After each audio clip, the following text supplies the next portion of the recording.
AP వ్యాప్తంగా విద్యుత్ ఛార్జీల మోతతో సామాన్యులు బెంబేలెత్తిపోతున్నారు. ప్రతి వినియోగదారుడికి ₹100 తగ్గకుండా అదనపు ఛార్జీల మోతను మోగిస్తోంది ఈ కూటమి ప్రభుత్వం. బాబొస్తే భవిష్యత్తు గ్యారంటీ అనే నినాదం ఎక్కడికి పోయిందో తెలియదు, కానీ బాబుంటే బాదుడు తప్పదు అనే చందంగా మారింది పరిస్థితి. కరెంటు ఛార్జీలు తగ్గిస్తామని చెప్పి అధికారంలోకి వచ్చిన ముఖ్యమంత్రి చంద్రబాబు సామాన్య మధ్యతరగతి కుటుంబంపై వందలాది రూపాయల అదనపు బిల్లులు వేస్తూ వీపు విమానం మోత మోగిస్తున్నారు. అందుకు నిదర్శనమే ఈ పెంచిన కరెంటు ఛార్జీల బిల్లులు. రాష్ట్ర వ్యాప్తంగా కరెంటు ఛార్జీలు పెరగడంతో సామాన్య మధ్యతరగతి ప్రజలు తీవ్ర ఇబ్బందులు పడుతున్నారు. ఈ బిల్లు శ్రీ సత్యసాయి జిల్లాకు చెందిన హేమలతారెడ్డి అనే మహిళది.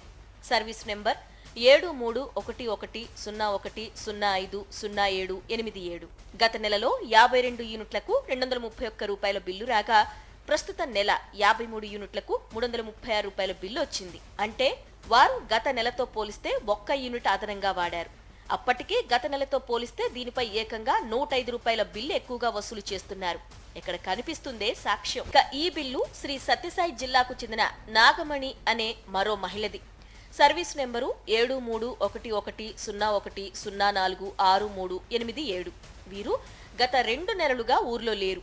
ఇంటికి తాళం వేసి బెంగళూరుకు వలస వెళ్లి కూలి పనులు చేసుకుంటున్నారు. గత నెల వీరు ఎటువంటి కరెంటు వాడకపోవడంతో ₹49 మాత్రమే బిల్లొచ్చింది. కానీ ప్రస్తుత నెలలో కూడా కరెంటు వాడకపోయినా ₹164 బిల్లు వచ్చింది. అంటే గత నెలకు ఈ నెలకు పోలిస్తే ₹115 అదనంగా వసూలు చేశారన్నమాట. ఈ బిల్లు అదే జిల్లాకు చెందిన మురళీప్రసాద్ అనే వ్యక్తిది. Service number 73111010445666. వీరు గత నెలలో 113 యూనిట్లు వాడగా ₹499 బిల్లు వచ్చింది.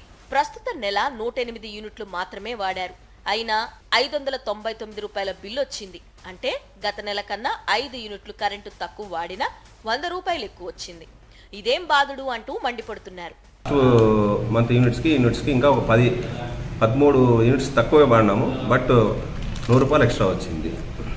సో ప్రతి బిల్లుకి ఇలా వస్తూనే ఉంది. ఏమైనా లైన్ మ్యాన్ అట్లా తడితే మేము FPPCS అని చెప్తున్నారు. అది చెప్తున్నారు. ప్రతి ఒక్కరికి ఇంత బిల్ అమౌంట్ భారం పడుతుంది ప్రజలకు. దీనిపైన విచారణ జరిపించి ప్రజలకు మేలు కల్పించాలని కోరుచున్నాం. చూశారుగా బిల్లులు ఎలా మోత మోగుతున్నాయో. అధికారంలోకి రాకముందు విద్యుత్ ఛార్జీలు పెంచం, అవసరమైతే తగ్గిస్తామన్నారు. తీరా అధికారంలోకి వచ్చాక అదనపు ఛార్జీలతో సామాన్యుల నడ్డి విరుస్తున్నారు. సామాన్య మధ్యతరగతి కుటుంబాలకు షాకుల మీద షాక్ ఇస్తున్నారు.